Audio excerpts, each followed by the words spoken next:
नमस्कार विद्यार्थी मित्रांनो, डॉक्टर सुशील स्पॉटलाईट या आपल्या यूट्यूब चॅनलवर तुमचं सर्वांचं स्वागत आहे.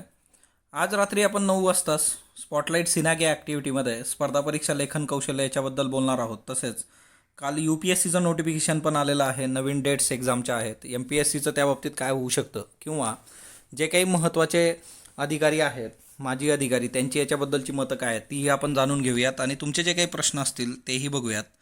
तत्पूर्वी डॉक्टर सुशील स्पॉटलाईटला फॉलो करण्यासाठी टेलिग्रामसाठीची लिंक डिस्क्रिप्शनमध्ये आहे. फेसबुकवरही या नावाचा ग्रुप आहे, तोही तुम्ही फॉलो करू शकता. भारत आणि चीन यांचा जो बॉर्डर इश्यू आहे, तो बॉर्डर इश्यू सॉर्ट आऊट करण्यासाठी शांततामय मार्गाने चर्चा होणार आहे आणि ती आज अपेक्षित आहे. तर तिच्यामध्ये ज्या काही गोष्टी होतील त्या आपण बघणार आहोत. तत्पूर्वी आपण भारत आणि चीन सीमा प्रश्न जो आहे त्याचं बेसिक समजून घेतलेलं आहे आणि ते तुम्हालाही समजून घ्यायचं आहे. तुम्ही जर लेक्चर बघितलं नसेल तर ते बघून घ्या, कारण ते आपल्यासाठी फार महत्त्वाचं आहे. तिच्यामधले मॅप्स वगैरे जे दाखवलेले आहेत ते नीट करून घ्या, त्याचं रिव्हिजन करा, तर त्या गोष्टी आपल्यासाठी महत्त्वाच्या आहेत. दुसरं महत्त्वाचं म्हणजे जम्मू काश्मीरच्या बाबतीत आपण एक न्यूज बघितली होती की सर्व गर्भवती महिलांची कोविड-19 चाचणी तिथं करण्यात येणार होती आणि तिथं मोठ्या प्रमाणावर इन्फेक्शन जे आहे कोविड-19च्या बाबतीमध्ये ते वाढत आहेत.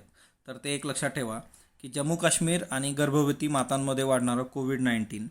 त्याच्यानंतर दुसरं महत्त्वाचं म्हणजे फार्मास्युटिकल कंपन्या ज्या आहेत, तर त्या फार्मास्युटिकल कंपन्यांमध्ये जे काही इनोव्हेटर्स असतात, फार्मास्युटिकल इनोव्हेटर्स, तर त्यांना एक अल्टरनेटिव्ह ट्रॅक देण्यासाठी की जी लोक संशोधन करत असतात, वेगवेगळ्या गोष्टी समोर आणत असतात, त्याच्याकरता हेल्थ इम्पॅक्ट फंड अशी एक समोर संकल्पना आहे. हा हेल्थ इम्पॅक्ट फंड जो आहे तो जवळपास 20,000 कोटी पर ॲनम इतका असावा, जेणेकरून चांगलं संशोधन होऊन तिच्यामधून कोविड-19 सारखे जे काही पॅन्डेमिक्स असतील किंवा येत्या काळात चांगलं संशोधन एकंदरच फार्मास्युटिकल कंपन्यांसाठी पण R&D करता ह्या गोष्टी चांगल्या असतील.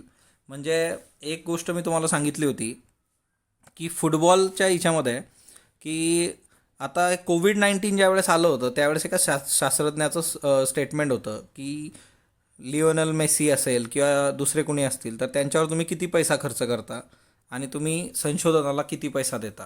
तर आता कोविड-19साठी तुम्ही लिओनेल मेसीकडे जाणं अपेक्षित आहे वॅक्सिनसाठी. तर ह्या काही बेसिक गोष्टी आपण बघितल्या होत्या. तर हा एक फंड आहे, तर येत्या काळात बघूयात. दुसरं म्हणजे स्थलांतरित मजुरांना 15 दिवसात स्वगृही पोहोचवा असं सर्वोच्च न्यायालयाने म्हटलेलं आहे आणि सर्व मजुरांना त्यांच्या गावी सोडण्यासाठी केंद्र सरकार आणि राज्य सरकार यांना 5 जून रोजी सर्वोच्च न्यायालयाने 15 दिवसांची मुदत दिलेली आहे. स्थलांतरित मजुरांचा जो मुद्दा आहे तो अजूनही थांबण्याचं नाव घेत नाही आहे. स्थलांतरित मजुरांचा जो मुद्दा आहे तो म्हणजे अजून दुसरं एक होतं की श्रमिक ट्रेन्सच्या बाबतीमध्ये की त्यांना अन्न पाणी न मिळाल्यामुळे त्यांचे मृत्यू झालेत वगैरे वगैरे अशा सगळ्या गोष्टी. त्याच्यानंतर शेतमाल ग्राहकांपर्यंत पोहोचवणारी पर्यायी यंत्रणा आपल्याकडं नाही. म्हणजे आपण एक देश एक मार्केट अशा पद्धतीने जो काही निर्णय घेतलेला आहे, आत्मनिर्भर भारतमध्ये त्याच्याबद्दल होतं. केंद्रीय मंत्रिमंडळाने त्याला मंजुरी दिलेली आहे. हिच्यामध्ये महाराष्ट्र, गुजरात, मध्य प्रदेश, उत्तर प्रदेश, तमिळनाडू, कर्नाटक, आंध्र प्रदेश, तेलंगणा या राज्यांमधल्या बाजार समित्या खूप प्रभावशाली आहे. APMC मार्केट्स जे काही असतात, या बाजार समित्यांचा मुक्त व्यापार धोरणाला नेहमीच विरोध राहिलेला आहे. म्हणजे तुम्हाला त्यांच्या नियमानुसार असं शेतकऱ्याला दुसरीकडे माल देता येत नव्हता. परंतु 2016मध्ये महाराष्ट्रात शेतकऱ्यांच्या हितासाठी बाजार समित्या मोडीत काढून नियमनमुक्तीचा कायदा पण करण्यात आला होता. पण स्टील 2020पर्यंत काहीही घडलेलं नाही आहे. 2020मध्ये केंद्रीय मंत्रिमंडळाने राज्यातील बाजार समिती मुक्तीचा निर्णय घेतलेला आहे. पण आता वास्तव जे आहे ते महाराष्ट्राच्या बाबतीत आपल्याला दिसतं की 4 वर्षे उलटूनही पर्यायी यंत्रणा उभी राहिलेली नाही आहे. शेतकऱ्याचं उत्पन्न जे आहे ते 2022पर्यंत दुप्पट करण्यासाठी एक समिती नेमली होती आपण, अशोक दलवाई समिती. तर MCQसाठी हे एक लक्षात ठेवा. आणि एक देश एक बाजारपेठ या समितीने शिफारस केलेली आहे या गोष्टीची. कृषी हा विषय जो आहे तो राज्याच्या अखत्यारीत येतो, राज्याच्या लिस्टमध्ये आहे आणि प्रत्येक बाजार समितीच्या बाबतीत नियम आणि कायदे जे आहेत ते वेगवेगळे आहेत. केंद्राने नवीन धोरण तयार केलेलं असलं तरी राज्यांनी बाजार समित्या अधिनियम बदल केले नाही तर त्याची अंमलबजावणी कधीच होऊ शकत नाही. कारण कृषी हा विषय राज्याच्या अखत्यारीत येतो. प्रत्येक राज्यातल्या बाजार समित्यांचे नियम वेगवेगळे आहेत, तर ते त्यांना बदल करावा लागेल. जर त्यांनी ते केले नाही तर याची अंमलबजावणी होणार नाही आणि हे जे सगळं एक मार्केट आणि एक देश हे सगळं कागदावरच राहील. शेतमाल खरेदी विक्रीच्या व्यवहाराचं नियमन करणारा कायदा देश पातळीवर नव्हता, तो कायदा आता अस्तित्वात आलेला आहे पहिल्यांदाच. तर हे आपल्यासाठी महत्त्वाचं आहे. तर याच्यातले हे बेसिक काही गोष्टी लक्षात ठेवा. कृषी हा राज्याच्या अखत्यारीतला सब्जेक्ट आहे MCQ करता. निसर्ग चक्रीवादळामुळे रायगडला जो फटका बसला आहे तिच्यामध्ये महाराष्ट्र शासनाने 100 कोटींची तातडीची मदत रायगडला केलेली आहे. सेलेस्टियल बॉडीज हे पुस्तक आहे बघा, डॉक्टर जोखा अलहार्ती. महिलांचं एकंदरीतच जे काही आहे मिडल ईस्टमधल्या कंट्रीज आणि त्या संबंधीचं हे पुस्तक आहे. The state of wildlife and protected areas in Maharashtra, Pankaj Sheikh Sariya यांचं हे बुक आहे. आणि हिच्या नावातच आहे की महाराष्ट्रातली जी जैवविविधता आहे, वाईल्ड लाईफ असेल, प्रोटेक्टेड एरियाज असतील, त्यासंबंधीचं हे पुस्तक आहे. शिवाजी महाराजांचं शिवाजी हे चरित्र जॉ मारी द ब्युकोर या दुसऱ्या महायुद्धातील फ्रेंच सैनिकांनी लिहिलेला आहे. हा जो दुसऱ्या महायुद्धातला फ्रेंच सैनिक होता, याच्याबरोबर इंग्रजांच्या बटालियनमधले जे काही मराठा सैनिक होते, त्या मराठा सैनिकांनी शिवाजीबद्दलचे जे काही शिवाजी महाराजांच्या स्टोरीज आणि त्या सगळ्या सांगितल्या होत्या, त्या ऐकून ही व्यक्ती प्रभावित झाली आणि त्यांनी शिवाजी महाराजांवर एक चरित्र लिहिलेलं आहे फ्रेंच हिच्यामध्ये. आणि हे खूपच महत्त्वाचं आहे, तर ते एक लक्षात ठेवा. यजुर्वेंद्र चहल याच्याबद्दल जातीवाचक टीका जी युवराज सिंगने केली होती, त्याच्याबद्दल त्यांनी आता दिलगिरी मागितली आहे. आता ते रोहित शर्माबरोबर तो चॅटिंग करत होता इंस्टाग्राममध्ये वर, आणि त्यांनी तिथं चुकीचे शब्द वापरले होते आणि ती जातीवाचक शेरेबाजी जी होती त्यासाठी त्याला ट्रोल केलं जात होतं, आणि त्याच्यासाठी त्यांनी माफी मागितलेली आहे आणि तसं ट्विटसुद्धा केलेलं आहे. एकंदरच अमेरिका तिकडं जळते या सगळ्या याच्यामध्ये, वांशिक हे असेल किंवा बाकीचे राजकीय काही विषय असतील, तर त्या सगळ्या याच्यामध्ये फ्लायडची केस आपण बघितलेली आहे आणि त्याचे इम्पॅक्ट मग जगभरात अशा पद्धतीने पडतात. जर असं काही नसलं तर आपल्याला याची काही फरक पडत नाही. म्हणजे जात ही जी गोष्ट आहे ती भारतासारख्या देशामध्ये अजूनही खूप रूढीवादी लोक जी आहेत आणि तिच्यामध्ये ती आहे, ती शहरातही आहे, ती गावातही आहे. फक्त बऱ्याचदा असं होतं की मुंबईसारखं शहर आहे तर तिच्यामध्ये बऱ्याचदा ह्या गोष्टी मागे पडतात, कारण लोकलमध्ये तुम्ही कुणाला स्पर्श करतायत, काय करताय तिची पडलेली नसते, गाडी पकडायची असते. तर अशा बऱ्याचशा गोष्टी आहेत, परंतु जातीवाचक वंशवाचक गोष्टी होत राहतात. फुटबॉलमध्ये 2022च्या महिला आशियाई चषक फुटबॉल स्पर्धेचं भारताला यजमानपद मिळालेलं आहे आणि 2012च्या महिला आशियाई चषक फुटबॉल स्पर्धेला 1979 नंतर पहिल्यांदाच महिला आशियाई चषक फुटबॉल जो आहे त्याचं भारतात आयोजन होणार आहे. आणि त्याच्यामुळे 2022 हे आपल्यासाठी महत्त्वाचं आहे. 2022चं दुसरं महत्त्व म्हणजे 75 वर्ष आपल्या स्वातंत्र्याला होत आहेत आणि 2022साठी बरेचसे टार्गेट्स आपण सेट केलेले आहेत. जसं आता थोड्या वेळापूर्वी आपण बघितलं की कृषीचं उत्पन्न डबल करायचं. तर 2022च्या स्पर्धेच्या यजमानपदाचे हक्क आशियाई फुटबॉल महासंघाने भारताला दिले आहेत. इंस्टाग्रामवर सर्वाधिक कमाई करणारे क्रीडापटू, टाळेबंदीचा काळ जो आहे तिच्यामध्ये इंस्टाग्रामवर सर्वाधिक कमाई कोणी केलेली आहे, अशा 10 क्रीडापटूंची यादी आली होती. तिच्यामध्ये विराट कोहलीचं स्थान 6वं आहे. हा एकमेव भारतीय क्रिकेटपटू तिच्यामध्ये आहे, म्हणजे भारतीय खेळाडू आणि भारतीय क्रिकेटपटू. पहिल्या क्रमांकावर जो आहे तो पोर्तुगालचा फुटबॉल ख्रिस्टियानो रोनाल्डो आहे. टाळेबंदी काळात सर्वेक्षण केलेलं आहे एका इंग्रजी संकेतस्थळाने, म्हणजे तुमचे जे फॉलोअर्स असतात, तुमचं एक ट्विट आणि त्या सगळ्या गोष्टीमधून तुम्हाला मग ते रिट्विट होणं, त्याच्यावर येणं, याच्यावर इंस्टाग्रामसारख्या साईट मोठ्या प्रमाणावर चालतात आणि त्याच्यामुळे यांना त्याच्यासाठी पैसे मिळत असतात. ओके, तर ते एक लक्षात ठेवा.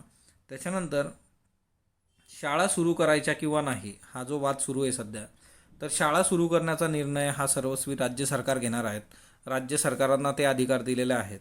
म्हणजे एकतर नवं शैक्षणिक वर्ष कधी सुरू करण्याची चर्चा चालू आहे, त्याच्यामध्ये केंद्र सरकारने हे जे आहे हे निर्णय आता राज्य सरकार घेतील असं स्पष्ट केलेलं आहे. फक्त केंद्रीय मानव संसाधन मंत्रालय जे आहे ते शाळा सुरू करण्यासाठीची नियमावली जाहीर करणार आहेत. या नियमावलीनुसार राज्यांना शाळा जर सुरू केल्या तर त्याच्यानुसार काम करावं लागेल, म्हणजे सॅनिटायझेशन आणि बाकीच्या गोष्टी, तर ते इथं लक्षात घ्या.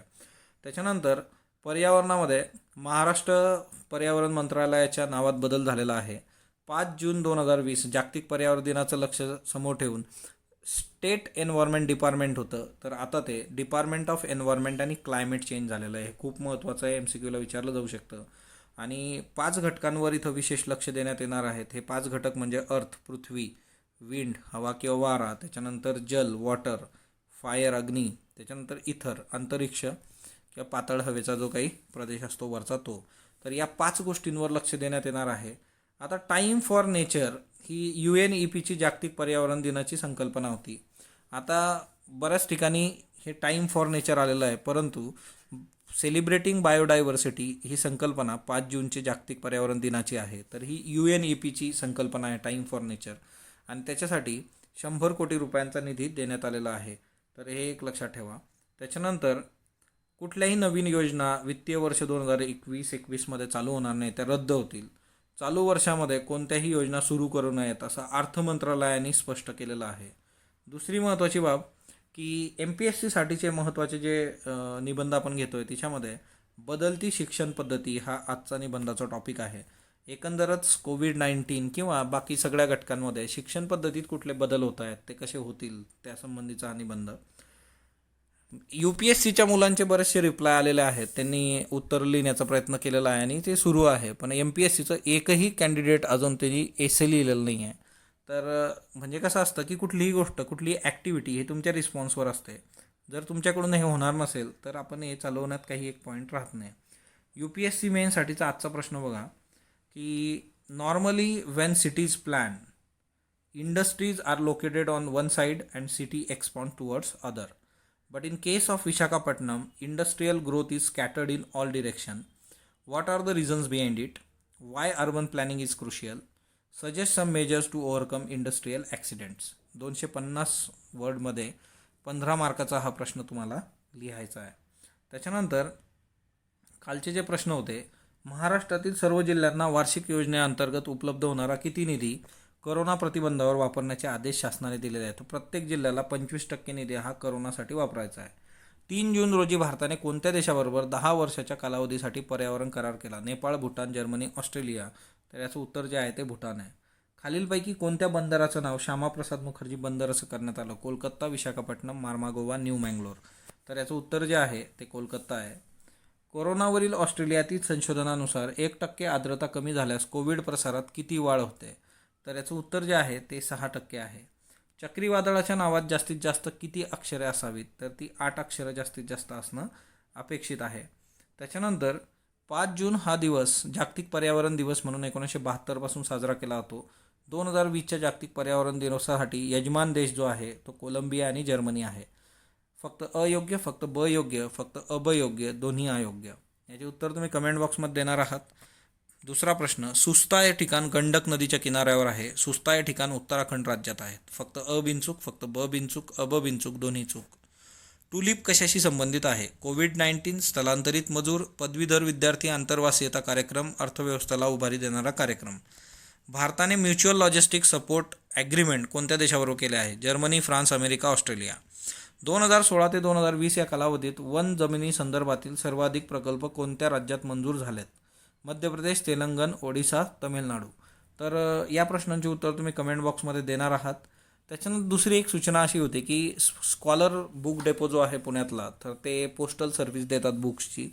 आता बऱ्यापैकी मार्केट उघडलं आहे, पण तरीसुद्धा बऱ्याच ठिकाणी हा प्रॉब्लेम आहे. जर तुम्हाला कुठली पुस्तकं पाहिजे असतील तर ते पोस्टाने पाठवतात. आपल्या इयरबुकसाठी त्यांनीच पोस्टल सर्व्हिस दिली होती. तर त्यांचा नंबर मी इथं पोस्ट करतो आहे. जर कुणाला काही लागलं तर ते तुम्हाला चांगल्या प्राईजमध्ये ते अवेलेबल करून देतील आणि त्याच्यासाठीच ते ओळखलं जातं पुण्यामध्ये सुद्धा. धन्यवाद विद्यार्थी मित्रांनो. स्पॉटलाईटला लाईक करा, शेअर करा, सबस्क्राईब करा. धन्यवाद.